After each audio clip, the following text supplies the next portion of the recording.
Previously on the Archives of Domaselum. I love you, Thaddeus. And I hold Thaddeus out for Turson to take. Well, look at this. Looks like you still carry a lot of strength in you. Upon Gorzog saying this, I actually grab him by the chest and shove him against the wall, regardless of the size differential. And I look at him and I say, look, I heard about your mission, and we are not in any way friends, and we are barely allies. I am going with you guys to accomplish this, and then I'm gone. And upon rubbing your face, you begin to see black scales sitting within the palm of your hands. I am revealing the truth to you.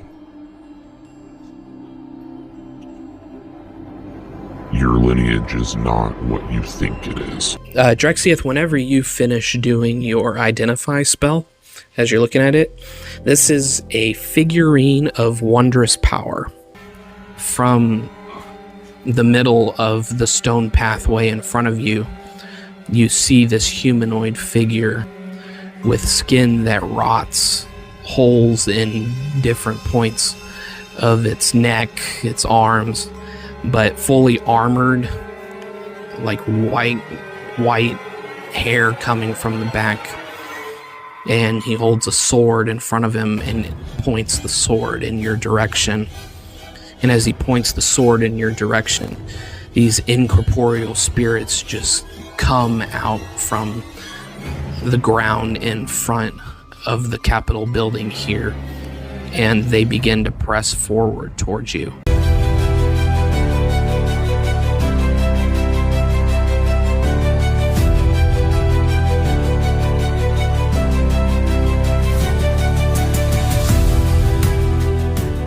Pushing through the door of the government building, you quickly get inside. Gineod, as you are the last one to enter, you begin to hear the sickening sounds of more undead creatures off in the distance. They appear to be alerted to your presence after your battle in the courtyard. I'll close the door quickly. Once I'm inside, I collapse onto the floor from the pain I am in from the last battle. Should I barricade the doors? It might buy us some time. Drexiath, as you hear Milcha say that, you begin to hear groaning behind you, coming from the atrium of this government building. I don't think we have any time. Any chance you aren't using that moon-touch sword, Drexiath? Not at the moment. You can take it. And I hand the sword to Gorzog. A creaking sound begins to occur within the floor and the walls. Before you can catch your breath, 7 specters appear in your field of vision. Some come through the floors, while some appear through the walls. I need you to roll initiative. I rolled a 21. I rolled an 18.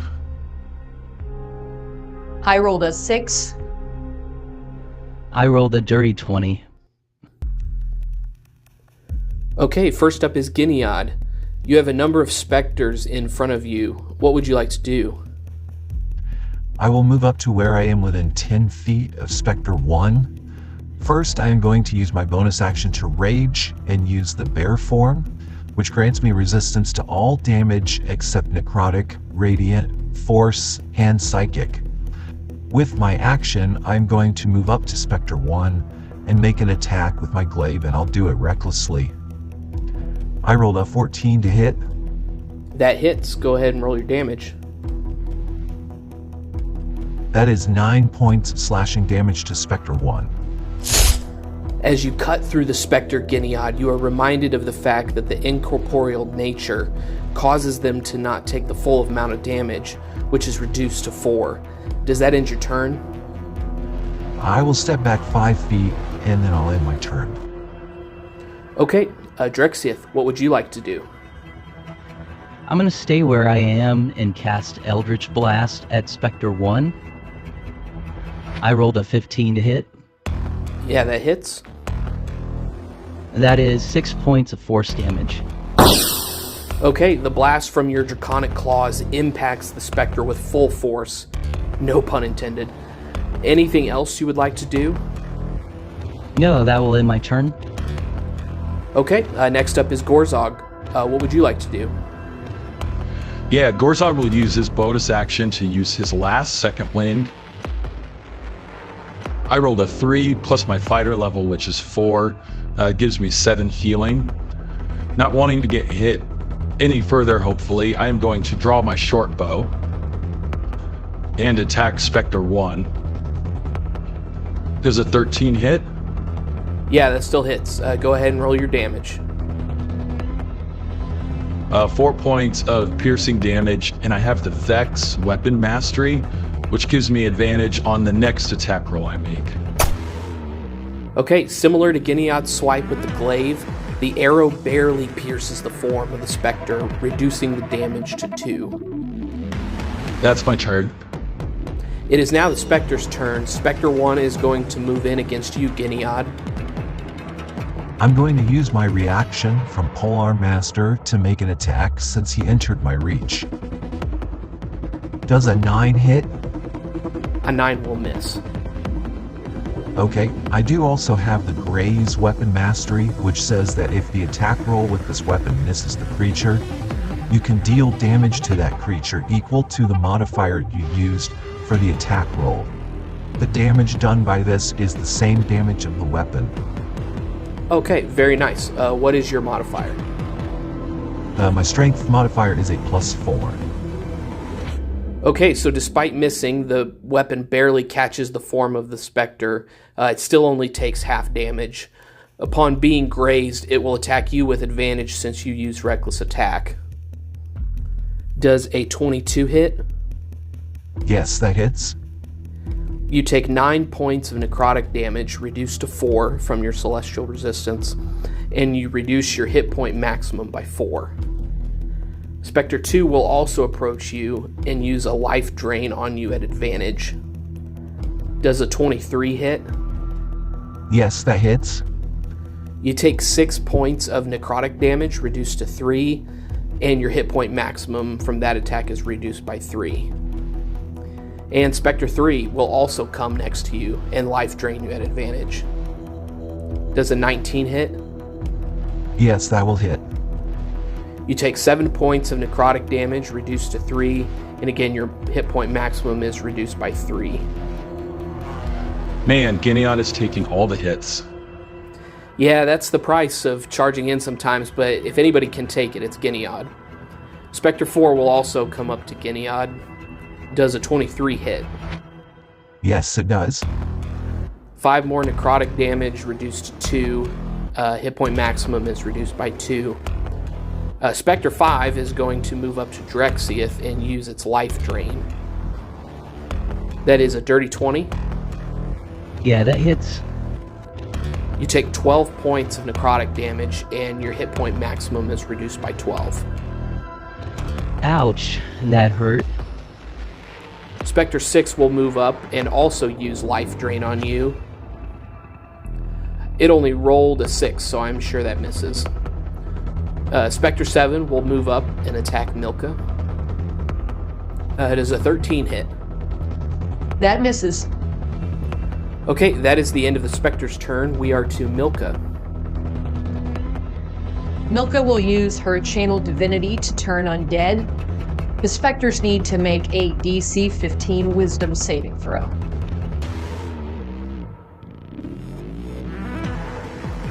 Okay, so Spectre 1 and Spectre 7 succeed. The rest of them fail. Okay, so the ones that failed have the frightened and incapacitated conditions for 1 minute. For the duration, they have to spend their turns fleeing from me. This ends if they take damage, if I'm incapacitated, or if I die. Okay, nice. This is a great use for this ability. Anything else you would like to do on your turn? I will communicate with the others, hit those 2 specters. The rest are fleeing. and that will end my turn. Okay, that brings us to Gineod at the top of the round. I'm gonna go ahead and attack Spectre 1 with my glaive and do it recklessly. That is a dirty 20 to hit. That hits. That's 10 points of slashing, reduced to 5. With my bonus action, I will use the butt of the glaive to make an attack, and I'll do that recklessly as well. That is a 13 to hit. Yep, still hits. It's 8 points of bludgeoning damage, reduced to 4. Alright, with a strong celestial force, you jam the hilt of the glaive into the midsection of the specter, and it dissipates away. Next, we move to Drexiath. Hearing Milcha's message to us, Drexiath will cast Magic Missile at 2nd level at Spectre 7. And that'll be for a total of 17 points of force damage. Alright, a repeating set of missiles impacts Spectre 7, leaving a lot of wounds within its form. That'll be the end of my turn. Okay, Gorzog, your turn. Okay, Gorzog is going to draw his battle axe in one hand and a scimitar in the other. He'll make his first attack at advantage with the battle axe. Does a dirty 20 hit? Yes, that hits. It's 5 points of slashing damage, reduced to 2. Then he will make an attack with the scimitar using the nick property. Does it 18 hit? Yes, sure does. Alright, that's 7 points of slashing damage, reduced to 3. Gorzog, as you swiftly cut through with the battle axe and the scimitar, you cut just enough through the form to mist it away from your attacks. Sweet, that'll end my turn. Okay, it's the Spectre's turn. Upon seeing the radiant glow from the symbol Milcha was given from Turson, the Spectres shriek at the light and begin to move away from you as fast as they can. They exit your combat range and are fleeing for now. Wow, clutch move, Milcha. That helped us out a lot. I doubt that will keep them away forever. Can we still hear the deep groaning sound we heard from the last session? Yes, the sound is intensified since you have entered this building. Now that you have a moment to focus on the sound, the source of it seems to be coming from the central chamber upstairs. I think I can tell the source of this. Up there. And I point to the chamber. Great. Let's cleanse this place of its looming darkness. Gorzog takes his water skin out to pour on his wounds. Shouldn't we recover our strength before we face what's in there? Are you feeling too weak to face what awaits us, Gorzog? Gorzog broods upon Milcha asking him that. I've got a few wounds myself, Milcha. Would it hurt to at least stitch up a little before moving forward? You all begin to hear the sound of zombies and skeletons outside the building get louder. We don't have time to stop and mend wounds. We have to end the source of this or be overrun by these things. I can apply some healing to somebody. Heal Gorzog. I can attack from the back. Milcha turns to Gorzog, looking very sternly at him. Don't think for 1 second that I enjoy doing this.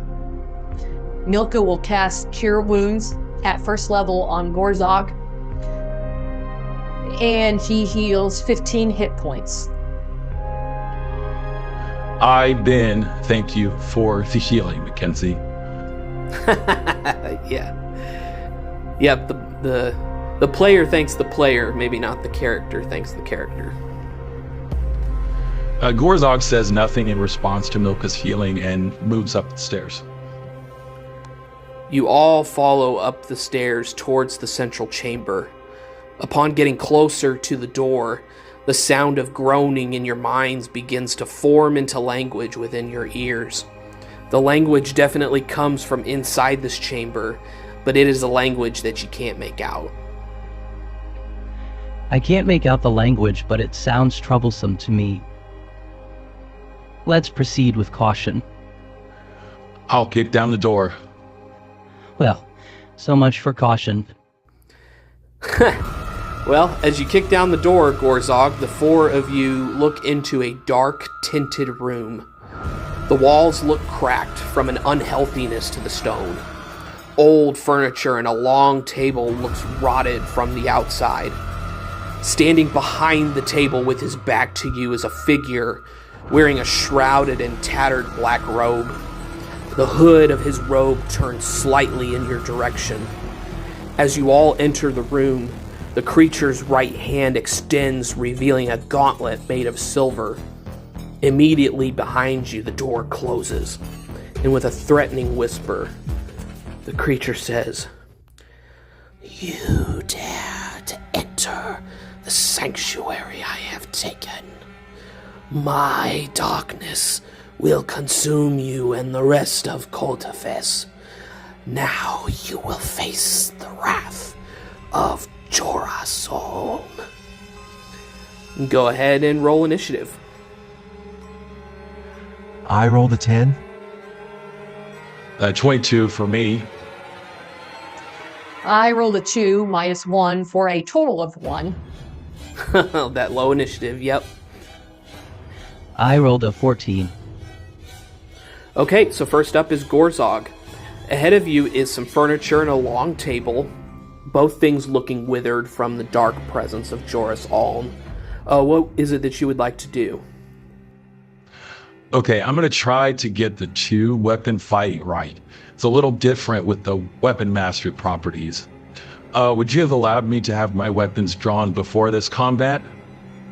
Yeah, I'd allow that. In fact, before we start combats, I'm just assuming you have the weapons and focuses you are choosing to use at the start of the combat. Okay, great. At the start of combat, I had drawn the Moontouch sword in my right hand and the scimitar in the left. I'm going to move up to Jorasolm and attack with the Moontouch sword first. That is a total of 12 to hit. That misses. As you go to hit, Joris uses the gauntlets, his right gauntlet, to parry the attack away. Okay, I will use the scimitar with the nick property to attack as part of the attack action. That is a 19 total to hit. Yep, that'll hit. I rolled a 1 on my damage, but I'm going to re-roll it with my Savage Attacker Origin feat. And I rolled another 1, so that is 4 points of damage. Okay, unfortunate, but that's how it goes sometimes. As you connect with the scimitar, like the specters, there is a limited connection from the incorporealness of the Wraith, reducing the damage by half to 2. Anything else you would like to do with your turn? I'm going to use my Interact with Object to switch the scimitar with my battle axe. With my dual wielder feat, I will use my bonus action to attack with the battle axe. And I rolled a natural 1. Okay, yeah, the battle axe swings wide. Okay, yeah, that'll end my turn. Okay, that brings us to the Wraith, Jorasolm. Joris will reach out towards Gorzog and will attempt to hit with a life drain attack. That is a 13 to hit. That'll miss. As the Wraith reaches for Gorzog, he steps out of the way. The Wraith will raise his sword now and swing at Gorzog. That is a natural 20. Oh man, okay. He deals 14 points of slashing damage with that attack. Okay, I'm hanging in there. As he lands the blow from the sword into you, it's at that moment Joris moves through your body and towards the rest of the group to finish his movement. Would I still be able to take an opportunity attack with my reaction? Yeah, you certainly can. Okay. That is a 15 to hit with the battle axe. Yeah, that'll hit. Go ahead and roll damage. That is 11 points of damage reduced to 5 from the resistance. Okay, he takes the damage and ends his turn there. We are to Drexiath. Yeah, Drexiath will cast Magic Missile at 2nd level against the Wraith. The Wraith takes 14 points of force damage. Okay, Joris takes a repeating blast from Drexiath, taking the full brunt of the force damage from the magic missile. I'll also use my bonus action to use innate sorcery, and that's going to end my turn. Okay, that brings us to Gineod. I will use my bonus action to rage, and I'll take the bear form. And then I'll use my action to attack recklessly. 18 to hit. Yes, that hits. Joris takes 13 points of slashing damage. Okay, you swing your glaive at the Wraith with all of your strength, but the strength of the hit not doing much more damage due to the resistance that his incorporeal form has. Okay, yeah, that's going to end my turn then. Okay, and last in initiative with the total of 1 is Milcha. Okay, yeah, Milcha will cast Sacred Flame on Joris. He needs to make a dexterity saving throw. It is a DC of 15. Okay, Joris rolled exactly a 15 on his save. Okay, that'll succeed then. With her bonus action, Milka's going to cast Spiritual Weapon at 2nd level, and she's going to go ahead and make an attack with it. It does a 12 hit. Okay, with a 12, Joris raises his sword up to parry the force from that spiritual weapon, and the attack is parried. Okay, that's going to end my turn. All right, we are back to the top of the round with Gorzog. Gorzog is hurting, but he'll run back towards the Wraith and attack.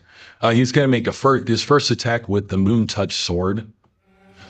That is a 14 to hit. Yeah, that hits. That is 9 points of damage. I guess it'd be reduced to 4. I'll use my interact with object to switch the Moon Touch sword with the scimitar, and then I'll attack with the scimitar. Does a 13 hit? 13 just hits. Okay, I rolled a 2 on my damage die. But I'm going to try using Savage Attacker again to re-roll it. Oh, that one was better. I rolled a 5 plus my strength modifier of 3 for a total of 8, reduced to 4 from the resistance. Okay, nice. Are you planning on using your bonus action? Yeah, I'm going to use my bonus action to attack with the Battle Axe. 15 hits. Yeah, that'll hit. That is 10 points of damage, reduced to 5. Okay, your flurry of attacks draw some wisp away from the tattered incorporeal body, but Joris still remains intact. Next up is Joris. After taking a non-resistant hit from Drexiath, the Wraith will reach out with his life drain. However, he only rolls a 9 to hit. Drexiath, you duck out of the way as his hand with the gauntlet attached to it reaches out for you, but you step out of the way. Joris is going to quickly turn towards Milcha and swing the sword down against her. Does a 23 hit? Yes, that hits. Okay, you take 8 points of slashing damage, and I'm going to need you to make a concentration check for the spiritual weapon. I rolled an 18. Okay, yeah, you successfully keep your concentration. Next is Drexiath. Okay, I'm going to cast Shocking Grasp at advantage since I have my innate sorcery ability up. Does an 18 hit? Yeah, that's going to hit. That is 5 points of lightning damage. However, my subclass, Great Old One, lets me change the damage of my spells to Psychic, so I am going to make the 5 damage Psychic damage. Awesome. Yeah, you send a small jolt into Joris, and the psychic damage seems to take hold and does not appear to be resisted. Okay, since he now doesn't have a reaction for an opportunity attack, I'm going to move away 30 feet, and that will end my turn. Okay, Gineod. Yeah, Gineod's going to continue to onslaught recklessly.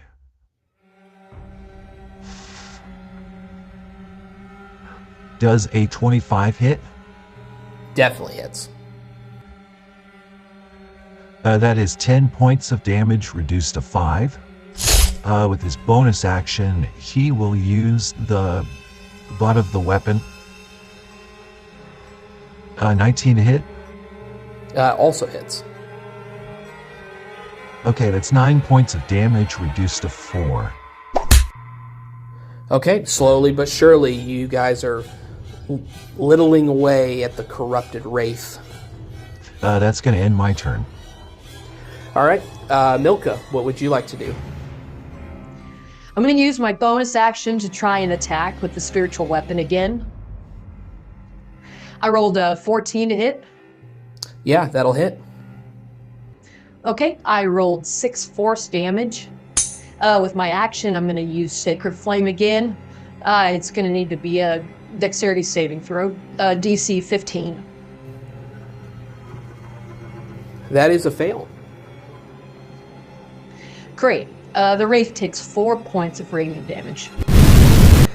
Okay, very good. We're at the top of round 3. Joris is looking pretty bad. His robe is very tattered, and his movement is seeming to slow and slow the more you go on. We are to Gorzog. Gorzog will attack with the scimitar. Does 23 hit? It most certainly hits, yeah. That is 7 points of slashing damage reduced to 3. Okay, Gorzog, how would you like to describe your kill? All right, as I see an opening from the radiant blast of Milcha, Gorzog will target that area and jam the scimitar right into the wound from the radiant energy.